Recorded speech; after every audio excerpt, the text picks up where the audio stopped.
Hey guys, welcome back to my channel. My name is Aditya and today we will be discussing about a LeetCode problem which is search insert position. So let's get started.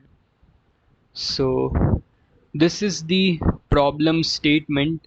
Given a sorted array of distinct integers and a target value, return the index if the target is found. If not, return the index where it would be if it were inserted in order.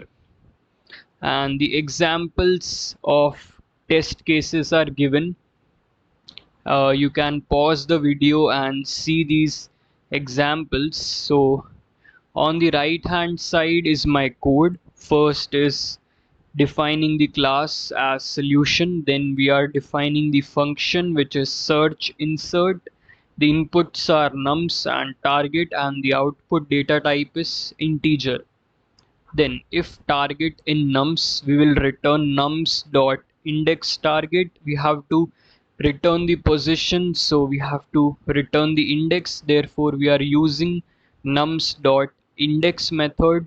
Else, if the target is not in nums, we will have to append target, and then we have to sort the nums according to ascending order, and then we have to return the index of the target.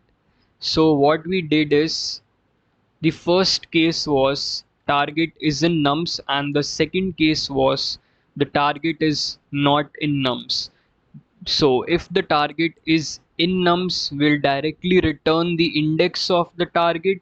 But if the target is not in nums, we will first append the target to nums and then we will sort the nums list and then we will return the index of target in that sorted list of nums. Thank you.